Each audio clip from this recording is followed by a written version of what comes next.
it's amazing to me that Donald Trump, none of his surrogates, no one like on the pro-Trump side seems to be able to effectively hit Kamala Harris with what is the most obvious thing to hit her with. It's the greatest scandal in American history, which is like what you just said, that we don't have a president. The president of the United States, everybody has essentially admitted, is too senile to run for president. Man, oh man, oh man. I hope you guys are ready for this one, because comic Dave Smith is about to unleash on the Tucker Carlson show, and what you just saw is only a little piece. So sit back, grab a drink, and prepare yourself for the utter destruction of Kamala Harris's Democratic Party. Now let's get into it. We learned. Yes. The muting the microphones really worked in Trump's favor in that debate. But lately, it's not like every other speech. No. He's bad. He can't pull off one. He can't pull off any interview. But is he still the president? Who is the president of the United States? Well, we don't have one. And this How strange is that? Well, this is what's crazy to me though, right? Is like, so if you look at, first of all, the distinction, which I think should be obvious more and more to people, is that the distinction politically that matters right now is not left versus right. It is that is just not true. It's one thing that, man, it drives me crazy amongst like Republican voters and even Republican leaders that they still want to see things in that distinction. Yeah. They still want to go the far left Nancy Pelosi or whatever. It's like, yeah, she's not really far left.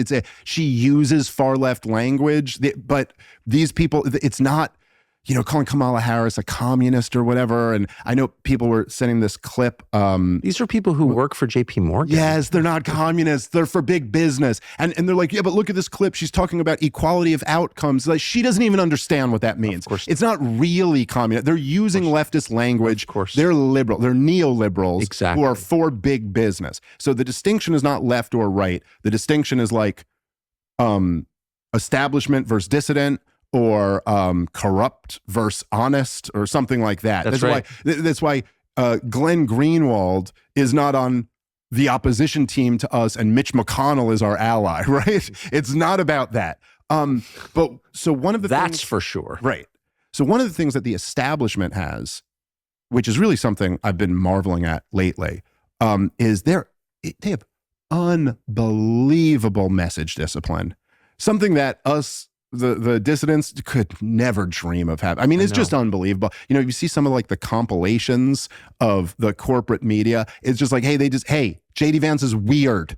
That's the line this week. Tim Walz is avuncular. Yes, everyone. Not weird at all, though. Well, look, it's amazing, right? Just that even of these people who work in places that you used to work and some places you didn't work, but like people at the New York Times or the Washington Post or CNN or NBC or CBS, that like all of them, at least in their own mind, still pretend to be journalists, and yet they're somehow able to just repeat the talking point exactly verbatim as everyone else does. So anyway, my point is we don't want to be that, because we don't want to all just be mindless drones. Right. However, it's amazing to me that Donald Trump, none of his surrogates, no one like on the pro-Trump side seems to be able to effectively hit Kamala Harris with what is the most obvious thing to hit her with. It's the greatest scandal in American history, which is like what you just said,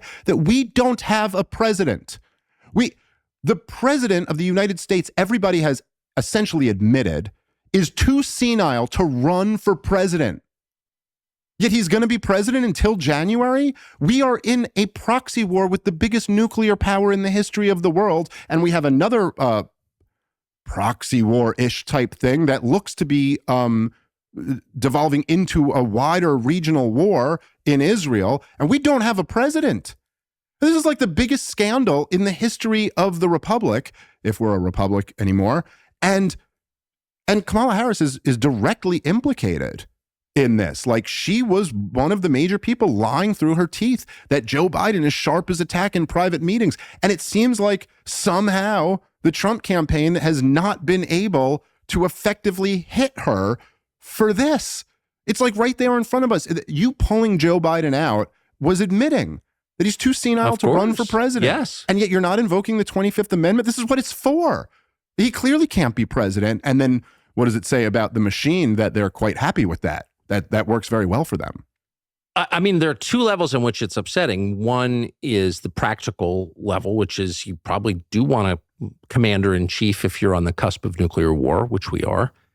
But the other is philosophical and speaks to whether our current system can continue. I mean, we're just admitting now that that we don't have an executive, that we don't need an executive. This is governed, that we are governed by an unelected body of people whose names we don't know, whose motives we don't understand. Like what? Right. And also as we that's all, sort of the end, right? And as we all know, the only reason they pulled Joe Biden is because it became clear he couldn't win. But if he could have won, they'd be quite happy to keep him in there. Like they like that. It's probably better that they don't have this guy who every now and then might think he's president of the United States. But of why America. is there no curiosity about who they is? Yeah, well, that's a good question. I mean, I can't answer that. I mean, I think most people assume Obama is at the top of that pyramid, but I can't confirm that. We don't know. I haven't heard really anybody in a position of authority ask, like, who does run the government? Yeah, and I don't know that there's an easy, I mean, I don't know the answer to that, but I don't know that there's kind an of wild, easy answer. Right? I don't think it's Obama. I mean, I think Obama has influence, but I don't know how much Obama really ran the government when he was president of the United States. I certainly know that he definitely at the very beginning got rolled by his generals. And I think that he, I don't exactly know where he was on some of these issues, but at least with like what he ran on in terms of healthcare was not what Obamacare was at all. In fact, he if you remember way back in ancient history in 2008, Hillary Clinton was the one who was for the individual mandate. Of course. And he criticized her. I actually thought it was a great line he had in the debate. He was like, the individual mandate solves the health insurance crisis in the same way that mandating you buy a house solves the homelessness problem, Right. which was like a great line. Yes. Totally. And that's totally exactly right. How does that help anything to mandate you buy something that you've already deemed you can't afford to buy? Right. But then that's what Obamacare ultimately was. And why is it? Oh, this is good for the insurance companies. So it's like, it seems to me like he was always getting rolled by what are the powerful interests, which are essentially big business that owns the government, uses the government as a tool to increase their profits. So I don't know. I mean, I don't know who's really running things. Is it the director of national intelligence? Is it Biden's chief of staff? I don't know, but it's not Joe Biden. That's for sure. And Kamala Harris seems like kind of flotsam on the waves of history herself. Like she's not, is she making independent judgments and choices is she driving her own narrative? I don't think so. I don't think she stands for anything. I think she's just like, I don't think there's one issue ever where it's like, no, she believes in this passion and she's going to stand up and try her best to make sure this goes through. It's kind of like, she was an aggressive prosecutor in California, but if she was a prosecutor right now in California, I'm sure she'd be one of these progressive prosecutors. It's just sure. like, which way was the wind blowing? Is that the thing to get me more power? And that is an excellent point. If you've been following along on the channel, I've shown multiple times, so I won't do it right now. But when you go to Kamala Harris's official website, she has no policies outlined at all. But it asks for money multiple times, and it even has a shop where you can buy a mug. And with that, I think I'll just go ahead and wrap up there. Don't forget, you can catch me live on Saturdays. This week will be episode 3 of the Jar Openers podcast with Atlas Thugged, my co-host. And don't forget to hit that like button and subscribe to the channel on your way out. I'll see you guys in the next one.